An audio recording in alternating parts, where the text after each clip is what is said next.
What's up, you guys? It's Jeremy and I'm back with another Facebook ads video. In this video, I'm going to be resuming where we left off in the last one, and I'm actually going to be building out multiple ad sets and showing you guys exactly how I would set up my first campaign at a ad set level and how I really like to structure things. So obviously at this point, if you followed along with the last video, you guys should already have a campaign set up. As you can see, I already have my Spinecracker campaign set up right here. It's optimized for purchases. If you don't have your campaign set up yet, guys, go back to the last video that I just did before this one and set up your campaign. I also already have my first ad set made. If you remember in the last video, it's the one where I was targeting sports and engaged shoppers. But now I'm going to show you guys how to run multiple ad sets, because obviously, as I said, the goal is to spend about $50 on your first couple days. I recommend, like I said, testing with $50 per day on Facebook.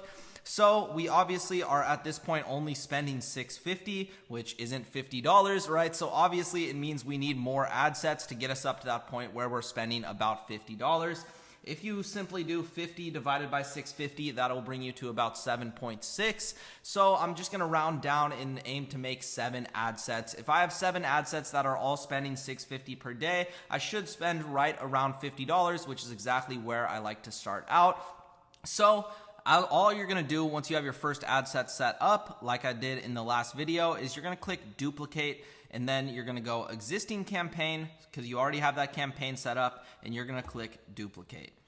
This is super nice because once you click duplicate, now everything's already set up, and all you're going to have to do is change the audience, right? When I first make Facebook ads, when I'm first testing a new product, I do not mess with anything at all other than the detailed targeting section. I make all the ad sets the same, right? The same date, the same budget, the same, only when connected to Wi-Fi, Instagram, and Facebook stories, as I went over to the last video. I make everything the same, and then I just duplicate it and test a bunch of different interests. So we already obviously tested sports as an interest. That's one that we're testing. So the next one that I'll test is something similar, right? Like physical exercise. So if I go here and I test physical exercise, that puts my audience at around 49 million, which is over a million. So that's good. Obviously, as I said, you want to be over a million when you're initially testing, just so Facebook is, showing your ad to as many people as possible. So right now I choose physical exercise, and my audience is over 49 million still, which is perfect, right? I have physical exercise. I keep that engaged shoppers, because realistically you only want to be showing your ads to people who are gonna, actually buy. And by having this engaged shoppers tab right here, it makes people, as I went over in the last video, it makes Facebook show your ad to people who have clicked the shop now button in the past week. So super strong to keep that there. I always keep that right where it is. And then I'm just gonna change my initial targeting to another interest that might be interested in this Backcracker as well, which are people who are interested in physical exercise. I always, like I said, like to just have one interest right here, just so I know if this, makes a purchase, then I know that this physical exercise one is a good target. If I just have a bunch of different things right here, right, if I just go in here and add a ton of them, number one, it makes my audience less defined, and number two, it just, if this ad set makes a purchase, I'll have no idea which one of these brought me that purchase, right? So in order to know which one of them brought you a purchase in the event that happens, I like to just start by testing one thing at a time. A lot of people might do it differently, but I do it this way, and this is how I've always seen the most success, and I've got a lot of experience with running Facebook ads. So as I said, I'm testing physical exercise for this one, so I'm just gonna go up and change this to physical exercise. This is what I like to do, just because exercise,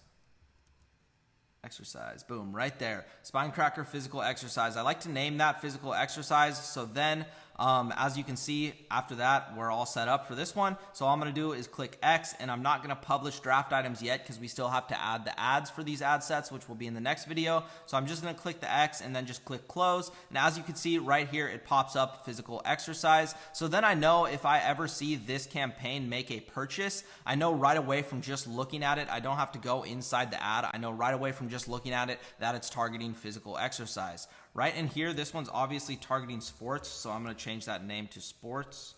right, and make sure that they all look super clean. If you ever do need to go in and edit your ad set or want to mess with it at all, never mess with it while it's running, obviously, but if it's in draft and you want to go back and edit it, you forgot to do something, you want to double check on it, all you're going to do is click edit right here and it'll pull you right back up to this spot. But as I said, guys, don't click publish because we're just setting them up right now. So click close. Boom, and now we have 2 ad sets, right? So now we're gonna be spending $13 per day, but we wanna get to 7, so I'm gonna duplicate this some more and get up to 7. So duplicate, existing campaign, same thing that we just did, and then I'm gonna find another interest that's similar that people, might also, or that is targeting a type of person that might also need this product. So another one right here is physical fitness or weight training. So weight training is a great one for this product, I feel like, because a lot of people who lift weights have severe back issues. So I feel like this is a great thing to target. So I'm going to try weight training for this ad set. So right here, I'm going to do the same thing and just do weight training. Boom. And then all I'm going to do is the same exact thing. Click X, close, duplicate, right? And then I'm going to hop into here. And guys, take time with your targeting. I'm going through this pretty quick because I kind of know what I'm doing at this point, but take time with your targeting. And one thing I also want to show you on this ad set, I'll give an example, is if you're going in here and you go all the way down to say deadlift, for example, right? And right in here, your audience, my audience now is, 6 million to 8 million. So that's fine. That's not too bad, right? And deadlift is going to be honestly a really good one because people who do deadlifts at the gym are obviously people who, probably have some back problems. So deadlift is a great one because it's a lower audience size right here, 5 million to 6 million. And that's just another audience size that I could test, right? My ad sets I made before this were at, 40 million, 50 million, but I also want to test something that's a little more narrow. So this is a perfect target. It's only 6 to 8 million. So I'm going to test this one as well. And guys, like I was saying, with testing, there's really no like limits to what you can do or what you should be doing. The biggest thing, like I said, that you want to make sure you're doing is setting it at midnight, setting it at 6:50, only connected to Wi-Fi and things like that. But as far as targeting goes, it's going to be different for each product. Obviously, don't be targeting deadlift if you're selling a t-shirt, right? So it's going to be different for each product, but you guys will always be able to find stuff right in here to target that product. So definitely take a lot of time and watch the video that I made on finding winning products and finding winning ad creatives. If you want to get an idea of, who your ideal customers are, it's really important to understand your customer base here because you want to make sure that you're targeting people who are actually interested in your product. If your product is a general product that doesn't really need targeting at all, you guys could literally just not target anything other than engage shoppers and test and let Facebook find your audience, right? If it's something like a fidget spinner or, a product like that, and you might just want to test ages instead of testing a certain interest. But for this product, since it's more interest based and it's only going to be for people who have back problems or, are athletes and need their back cracked or see the chiropractor, I'm going to just target these interests. But as I was saying, keep in mind, if you're doing clothing or something like that, you guys could literally just target engaged shoppers only and test, different age groups or test, different locations. But my biggest point is on each ad set, you want to keep everything the same and only test one thing different. So for this one, like I said, I'm testing the one thing that's different is the targeting. I'm targeting deadlift in this one. So boom, that one's done. Now I'm going to duplicate that again and show you guys a little bit more about what I was just saying about if you want to target, just age and specific. So now on this ad set, right, I'm going to go target something else. Instead of targeting deadlift, I don't want to target any of this right now. Actually, I just want to target engaged shoppers. So this is not a good example for this product that I'm using because obviously it is more of a niche down product. But if you're running a general product, like I was just telling you, I want to show you exactly how I would do that. So if you have a general product and you're just wanting to target engaged shoppers, meaning your product doesn't necessarily have like a certain audience, it's just something that everybody could use, right? All you're going to do is target engaged shoppers. You could also narrow this one down to online shoppers as well. This is something that I really found that was cool because this audience of engaged shoppers is obviously, 400 million to 500 million. So to narrow that down a little further, you can target people who are also interested in online shopping, which basically, is only people who are online shopping. So now you're targeting people who are engaged shoppers and click on the shop now button, as well as people who are interested in online shopping. So that brings my audience down to 54 to 64 million, which is perfect. And that's really targeted, right? It means you're showing your ads only to high converting people who are really, interested in shopping online. Like I said, this is an example of how you could be targeting for a general product if you don't have a specific audience in mind. Obviously, as Facebook spends budget, you'll really understand the age groups and who's really purchasing from you. But if you're in the beginning and just testing a product, you can totally do this. However, if you do this, you're going to want to target and test with something else. For example, testing age group, right? So instead of 18 to 65, maybe I'm only going to test 18 to 24. Right? So now I'm testing only people who are 18 to 24 and engaged shoppers and interested in online shopping. That brings my audience size down to 5 to 6 million, which really, made it way more defined. So for this one, I'm just going to target Spinecracker, general. It's not specific at all. I cannot talk and type at the same time. So Spinecracker general 18 to 24, because 18 to 24 is primarily what I'm testing in this one. I'm not testing a specific audience or anything like that. I'm just testing the age group, right? So then I'm going to X out. I'm going to hit close. And as you can see, I can clearly read these, right? Right on this ad set, I'm testing people who are interested in deadlifts. On this one, I'm testing people who are interested in sports. On this one, I'm testing physical exercises. On this one, I'm testing people who are interested in weight training. And on this one, I'm testing people who are 18 to 24. So as I said, you just want to name your ad sets the thing that you are more so looking as far as testing goes, the thing that you're more so testing in each ad. In this ad set, it's obviously very general. It doesn't have any interest at all. I'm simply just seeing if the 18 to 24, will work good. So in order to do this even better, I'm going to create another ad set and test, that same age. Now I'm testing age instead of different interest, and I'm going to bring that age to, let's try, 25 to 65. Oh shoot, here we go. 25, boom, boom, boom. 25 to 65. So now in this ad set, instead of, messing with the interest, I'm just testing 25 to 65. So that's what I'm testing, is the age group, right? And basically the main point I'm going with here is that you guys need to be testing one thing in specific on each ad set. So then you understand if that ad set brings you a purchase, exactly what it is that made you that purchase. For example, with these guys being examples right here, if I see this Spinecracker general, right, make a purchase that's 25 to 65, I clearly know that that 25 to 65 audience, if it's profitable, is a good one. Right? If I see weight training makes no sales after 3 days, then I know that weight training is not a good audience to target. Right? If I see physical exercise makes a sale in the next 3 days, then I know that physical exercise is a good one to target. So the reason I'm naming them these specific things is because I want to keep in mind what I'm looking for and what each ad set is targeting in specific. On this one and this one, I'm targeting age. On these ones, I'm, messing with individual interest and seeing if one of the interests will work. And then, like I said, now we only have 6. So I want to target just one more interest and see if I can target something good. So obviously, another thing, as I was saying, is for different products, you'll be testing different things. You just really need to think about your product and think, hey, is this a t-shirt? Should I be testing, could everybody use this product, right? If your answer is yes, to everybody can use this product, no matter, it doesn't solve a specific problem, it doesn't do a specific thing, it's just a product that literally everybody, no matter what they like, can use, like a fidget spinner, for example. And definitely don't sell fidget spinners, but I'm just using for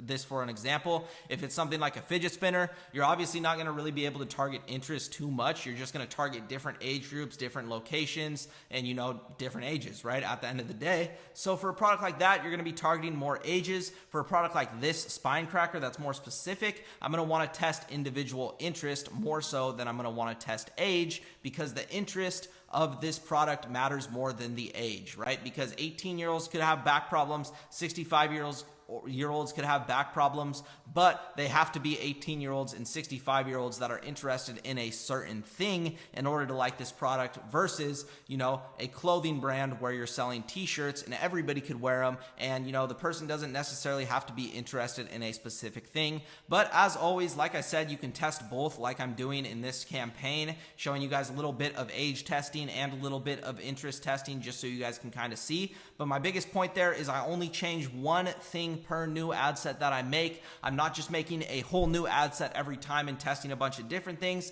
because I'll show you why in a second after I make this one. But as I said, I'm testing a different audience in here. So I'm going to go down here and I'm going to test powerlifting as well, just because I think powerlifting is obviously another thing that could definitely cause you back problems and another type of person that would be interested in this product. So what did I target? Shoot, what did I target down here? I targeted powerlifting. Okay, boom, powerlifting. Jeez, I cannot spell while I'm talking. So boom, powerlifting right there. So now, as I was saying, what I'm going to explain, now that I have all 7 of these ad sets set up, these look good. These look like, you know, ad sets that could definitely convert. I set them all up with engaged shoppers. They all look relatively the same. The only thing different on each one is either the targeting or the age group that I'm specifically targeting. Other than that, all the ad sets are the same. So I could rest assured knowing if, you know, this ad set makes a sale, that, you know, there's no other reason it made a sale above any of these other ones other than the fact that it was targeting that age, right? For example, if I see this weight training one made a sale, I know that it's not because engaged shoppers, it's not because Wi-Fi, it's not because any of that, because all these other ad sets have the same thing. It's only because I was targeting this one specific thing. Obviously, this is a little bit hard to explain, so definitely watch this video a couple times if you need to understand it. But essentially, if I were to not do that and I made every single ad set differently, for example, say if I took this and I duplicated it and I wanted to test, you know, one more thing. But instead of just switching a new audience, right, I switch the audience and I also test, this is an example of what not to do, by the way. So I test, you know, bodybuilding, and then I also change, you know, this to connections, go down to Wi-Fi, right? And then I click that Wi-Fi button off, and then, you know, I go up here and I remove the engaged shoppers as well, right? And then, you know, I'm just targeting people who are bodybuilding, you know, who are not on Wi-Fi, and I'm just changing a bunch of different things about the ad set instead of just changing one. Essentially, you know, you don't know what you're targeting right here unless you know, type it all out. But what I'm saying here is when I go and target this, so when I go bodybuilding, okay, if this ad set makes a sale, I have no idea if that ad set made a sale just because the targeting of bodybuilding, or if that ad set made a sale because, you know, I was targeting people who are connected to any connection type, and I was targeting, you know, people who are not engaged shoppers. So I'm not going to know what change I made on that ad set is, you know, relating to me making a sale, versus if I'm just changing one specific thing on each ad set, I can really track what is going to bring me sales, what audiences are working, what are not working. And this is something that you should be doing in order to make sure that you're able to read your ads super well and you're able to see, you know, exactly what's bringing you results versus what's not, because obviously that's the most important thing you need to see, right? The easiest way to do this is exactly what I just did, just making one ad set and then duplicating and changing one thing about each one. Obviously, I set up 7 because that's the example that I'm going to use, is like around $50 per day. However, feel free to set up as many ad sets as you want. Honestly, in my opinion, the more the better. So the more ad sets you have, you know, the higher chance you have something not hitting. But keep in mind that this is going to spend this budget every single day. So definitely be budget conscious and be aware that, you know, if you set this thing to $60 each ad set, you're going to be spending a lot of money, right? But like I said, keep them all at $650, and you guys can continue to do this process, duplicate, test new audiences, test new interests, test new ages until you feel like, you know, you're spending enough. Like I said, a good rule of thumb is just setting up 7, and then you can kind of go from there. But you guys, that's exactly how to set up your ad sets. That's exactly how I do it. As my ad sets start performing and start spending money and, you know, hopefully making me money, I'm also going to, you know, look at the ones that are making sales. And for example, if deadlift makes a sale, right? I'll duplicate this deadlift ad set and I'll raise the budget to, you know, $11.50 as I went over in the last video or in the scaling video that you'll watch after this. I'll duplicate it to $11.50 and then, you know, test other things within there, right? So at that point, once you have something working, is the point where you might start testing, you know, deadlift, people who are interested in, you know, deadlifts ages 25 to 34, ages 18 to 24, and see what age group performs best within that one interest. But initially, all you're trying to do is throw a big net out there and find the audience that is buying your product, and this is the best way to do so. So with that being said, you guys, I know there was a lot covered on this video. Definitely watch it again if you need to, and without further ado, we will get into the next video where we will be actually setting up the ad for these ad sets and publishing our first campaign. So you guys be excited. Let's get it. That's everything you need to know about ad sets and targeting, and I'll see you guys in the next one.